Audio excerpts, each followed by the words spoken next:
Hello students, welcome to my channel. তো আজকে আমরা স্টিল স্ট্রাকচারের একটা বিম ডিজাইন করব। ঠিক আছে, স্টিল স্ট্রাকচারের একটা বিম ডিজাইন করব। তো কি কি স্টেপ থাকবে আজকে আমরা দেখব স্টেপগুলো। বিম ডিজাইন করা যে স্টেপ বাই স্টেপ যেভাবে বিম ডিজাইন করতে হবে সেই স্টেপগুলো দেখব। ঠিক আছে, তারপরে যদি হয় তো একটা ম্যাথ সলিউশন করাবো, আর না হলে নেক্সট ডে একটা ম্যাথের সলিউশন করাবো। দেখো আমরা একটা বিম ধরছি, সিম্পলি সাপোর্টেড বিম। বিম কি? যেখানে ট্রান্সভার্স লোড থাকে। বিম হচ্ছে যেখানে ট্রান্সভার্স লোড থাকে এবং সেখানের মধ্যে কি হয়, একটা বেন্ডিং মোমেন্ট আর একটা শিয়ার ফোর্স প্রডিউস হয়। তো আমরা কি কি জন্য ডিজাইন করব? বেন্ডিং মোমেন্ট, শিয়ার ফোর্স আর ডিফ্লেকশন চেক করব। এই দুটো ডিজাইন করব, ডিফ্লেকশনে চেক করব। ঠিক আছে, তো bending moment, shear force and deflection, এই তিনটের জন্য আমাকে বিম ডিজাইন করতে হবে। তো চলো স্টেপগুলো দেখি। আমরা প্রথমেই এই যে বিম ডিজাইন করছি, এটা হচ্ছে সিম্পলি সাপোর্টেড বিমের, simply supported beam, SSB, simply supported beam. তো এক নাম্বার হচ্ছে লোড ক্যালকুলেশন। দেখো আমরা আরসিসি তে পড়েছি, প্রথমে আমাদেরকে লোড ক্যালকুলেশন করতে হবে।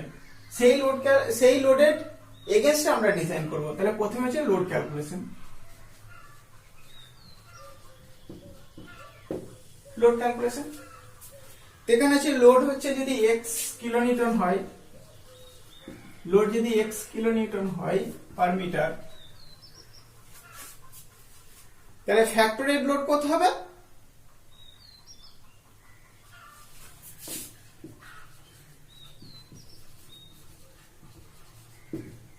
One 1.5 into x kilonewton per metre. ঠিক আছে, এখানে ধরে নাও আমি লোড 1.5 মাল্টিপ্লাই করেছি, তার কারণ লোড কম্বিনেশন সবাই পড়েছো, আরসিসি তে পড়েছো এবং স্টিলে পড়েছো। যদি dead and live load combination হয় তাহলে 1.5, তার সঙ্গে যদি উইন্ড বা আর্থকোয়েক আসে তাহলে 1.2 হয়ে যায়। ঠিক আছে, তো আমরা যে ডিজাইনটা করছি সেটা ধরে নিচ্ছি ডেড লোড আর লাইভ লোডের জন্য ডিজাইন করছি। তাহলে ডেড আর লাইভ লোডের জন্য যদি ডিজাইন করি তাহলে আমার ফ্যাক্টরি লোড কত হবে? 1.5। ঠিক আছে, তারপরে হচ্ছে সেকেন্ড স্টেপ। সেকেন্ড স্টেপ হচ্ছে ইফেক্টিভ স্প্যান। সেকেন্ড স্টেপ হচ্ছে ইফেক্টিভ স্প্যান।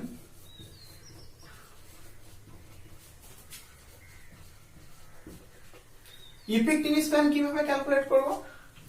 দেখো আরসিসি তে আমরা পড়িয়েছি ইফেক্টিভ স্প্যান ক্যালকুলেশন করা, এখানে সেম সেইভাবে ইফেক্টিভ স্প্যান ক্যালকুলেশন করব।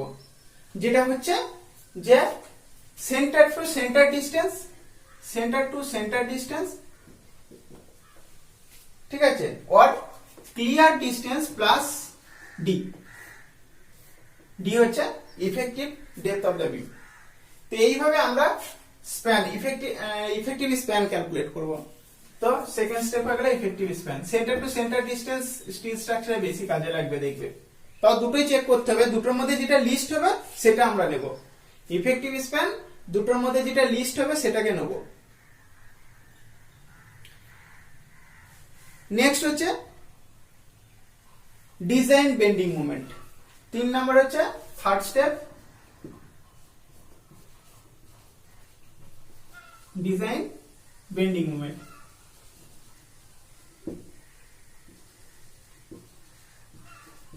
Design bending moment, design bending moment কি হবে? m ইকুয়ালস টু কত হবে? বেন্ডিং মোমেন্ট একটা সিম্পলি সাপোর্টেড বিমের ম্যাক্সিমাম বেন্ডিং মোমেন্ট কত? আমরা ম্যাক্সিমাম বেন্ডিং মোমেন্টের জন্য ডিজাইন করব। তো একটা সিম্পলি সাপোর্টেড যদি বিম হয় তাহলে তার উপর যদি আমরা একটা ইউডিএল দিই তাহলে ম্যাক্সিমাম বেন্ডিং মোমেন্ট কোথায় হবে? এরকম হচ্ছে বেন্ডিং মোমেন্ট ডায়াগ্রাম। এটা হচ্ছে ম্যাক্সিমাম বেন্ডিং মোমেন্ট, সেটা হবে WL²/8। তাহলে এখানে হবে WL²/8। WU কেন?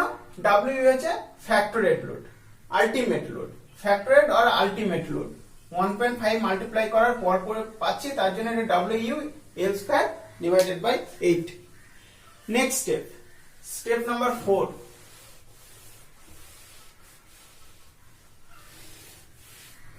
স্টেপ নাম্বার 4 হচ্ছে design shear force.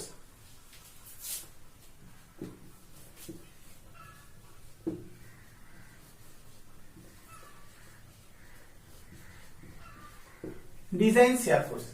Shear force কত হবে? Shear force maximum shear force কত হবে? V equals to WL/2। দেখো এরকম যদি একটা সিম্পলি সেপারেট বিম হয় তাহলে শিয়ার ফোর্স ডায়াগ্রাম এরকম হবে। যদি টোটাল লোড WL হয়, W kilonewton per metre, L লেন্থের জন্য কত হবে? W into L। তাহলে এখানে shear force maximum shear force কত হবে? WL/2। এখানে মাইনাস, এটা প্লাস, এটা মাইনাস, এটাও WL/2। ঠিক আছে, তাহলে আমার ডিজাইন শিয়ার ফোর্স কত? V equals to WL/2। 5 number step. Next হচ্ছে 5 নম্বর স্টেপ। আমরা শিয়ার ফোর্স বেন্ডিং মোমেন্ট পেয়ে গেছি। 5 নম্বর স্টেপ কি? Assuming the section is plastic. আমরা সেকশনটাকে অ্যাজিউম করব প্লাস্টিক সেকশন।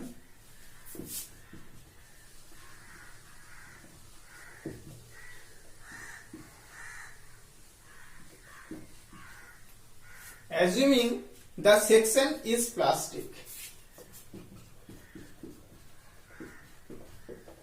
ঠিক আছে, plastic section modulus ZP require plastic section modulus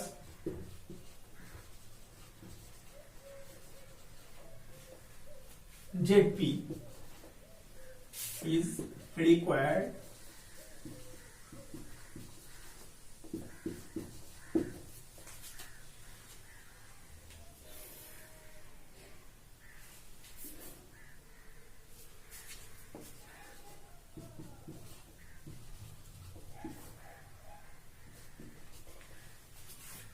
দেখো m ইনটু m হচ্ছে মুভমেন্ট, m হচ্ছে movement into bending moment into gamma m। Gamma m হচ্ছে partially safety factor divided by fy। fy হচ্ছে ultimate strength of the steel. স্টিলের ultimate strength হচ্ছে fy। m হচ্ছে bending moment, m হচ্ছে gamma m হচ্ছে partially safety factor। next 6 number step number 6।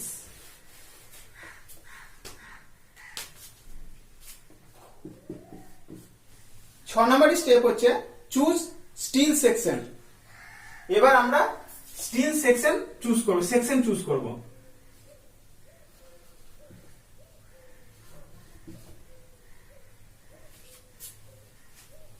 Still section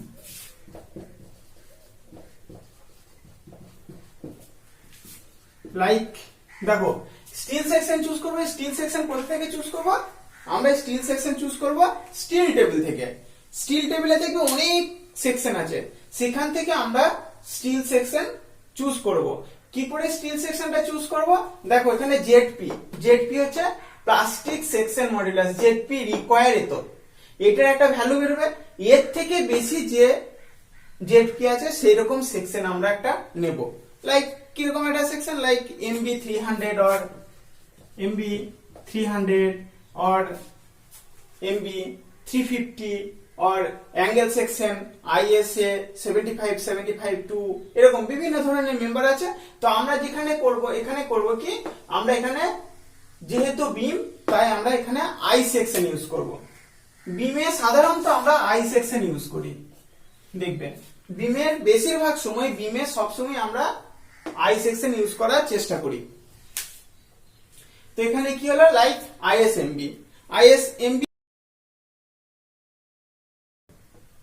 402, আমি এটা choose করলাম 402 Newton metre. এটা দেখবে স্টিল টেবিলে দেওয়া আছে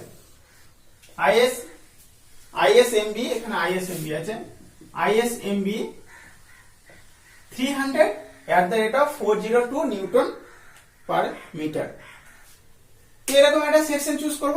সেকশন চুজটা কার এগেইনস্টে করব? এই জেডপি এর এগেইনস্টে। জেডপি রিকোয়ার হচ্ছে এইটা, এর থেকে বেশি জেডপি যে মেম্বারের, সেই রকম একটা সেকশন চুজ করব। Next step number 7। Next step number 7,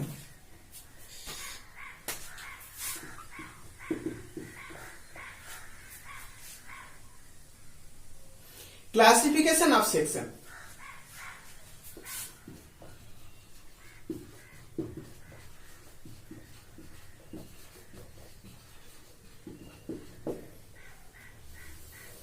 classification of section, সেকশনের ক্লাসিফিকেশন ক্যালকুলেট করব, কোন ক্লাসিফিকেশনের মধ্যে সেকশনটা পড়ছে। ওখানে দেখবে ক্লাস 1 2 3 4 করে ক্লাস ভাগ করা আছে। প্লাস্টিক সেকশনের ওখানে ক্লাসিফাইড করা আছে ক্লাস 1, ক্লাস 2, ক্লাস 3, ক্লাস 4। তো সেখানে আমরা ক্যালকুলেট করব কোন ক্লাসের মধ্যে পড়ছে। তো সেটার ফর্মুলা হচ্ছে epsilon equals to √FY divided by 250, √FY divided by 250।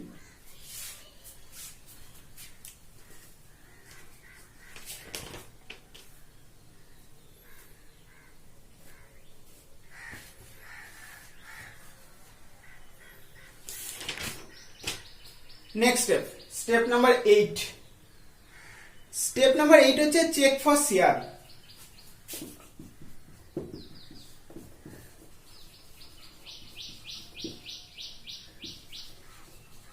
Check for shear, shear check করব। আমাদের যে শেয়ার ক্যালকুলেশন করে লোডের এগেইনস্টে যে শেয়ার ফোর্স এসেছে, সেই শেয়ার ফোর্সটা এই মেম্বারটা নিতে পারছে কিনা সেটা আমরা চেক করব। যদি নিতে পারে ওকে, যদি নিতে না পারে তাহলে আমরা আবার সেকশন চেঞ্জ করব। ঠিক আছে, তাহলে এখানে চেক শেয়ার ফোর্স কিভাবে চেক করব? VD ইকুয়ালস টু এখানে লিখছি VD ইকুয়ালস টু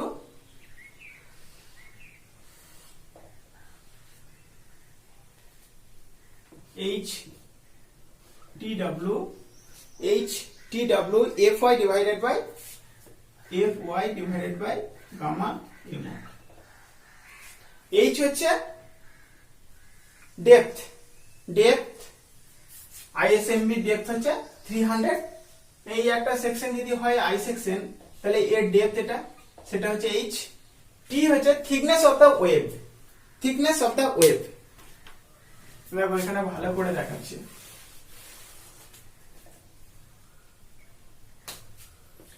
এই যদি একটা I সেকশন হয়,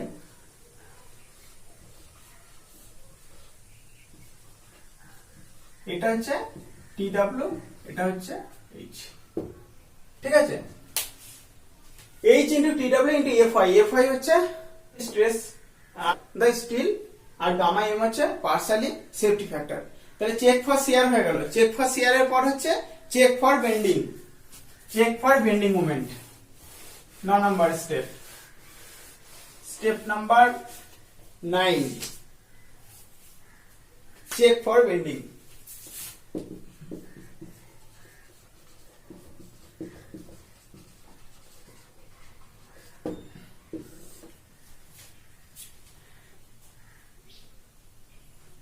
Design bending strength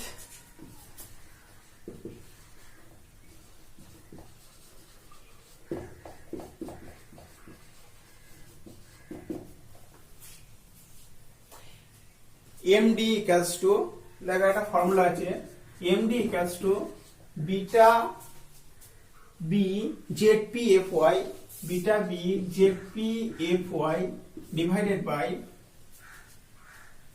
gamma M O. এই বিটা আমরা ক্লাসিফিকেশন থেকে পাবো, স্টিল সেকশন ক্লাসিফিকেশন, যেটার জন্য এপসিলন ক্যালকুলেট করলাম। ঠিক আছে, ক্লাসিফিকেশন অফ সেকশন বলে 7 নম্বর স্টেপ নাম্বার 7 এ ক্লাসিফিকেশন অফ সেকশন করেছি। ওখান থেকে আমরা একটা ক্লাসিফিকেশন পাবো কোন সেকশনে পড়ছে, section A, section B, section C, class A class B class C, তো সেখান থেকে আমরা বিটা বি এর ভ্যালু পাবো। জেড পি হচ্ছে প্লাস্টিক সেকশন মডিউলাস, ঠিক আছে। এফ আই হচ্ছে স্ট্রেস, গামা এম হচ্ছে পার্সিয়ালি সেফটি ফ্যাক্টর। তো এখান থেকে আমরা পাবো design bending strength. Now number next হচ্ছে check for deflection 10, step number 10 হচ্ছে চেক ফর ডিফ্লেকশন।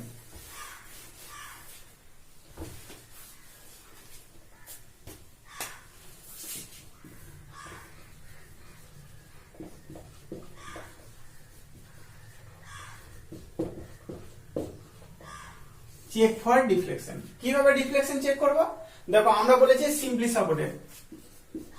সাপোর্টেড বিম, এখানে ইউডিএল লোড আছে, তাহলে এ ডিফ্লেক্ট করছে, ম্যাক্সিমাম ডিফ্লেকশন কোথায় হবে? মিডিলে, ডেল্টা এল। এই ডেল্টা এল কত হবে, বা ডেল্টা, এই ডেল্টা কত হবে, ডিফ্লেকশন কত হবে?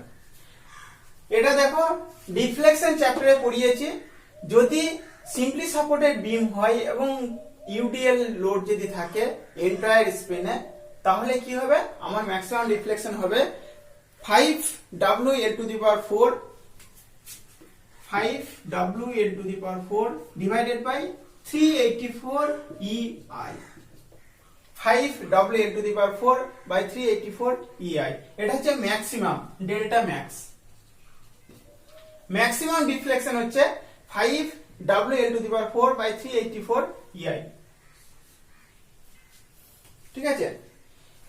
তো এটা হচ্ছে ম্যাক্সিমাম ডিফ্লেকশন, তাহলে এই ফর্মুলাটা আমাকে delta L max check for deflection, delta L equals to 5W to the power 4 by 384 EI, এটা চেক করতে হবে।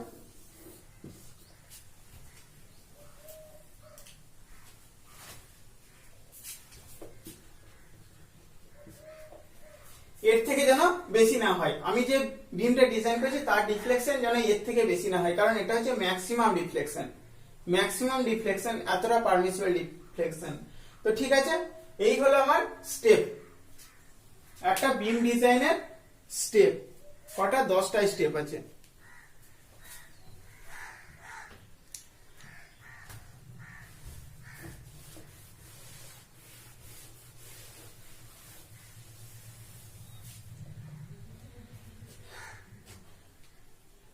ওকে, থ্যাংক ইউ।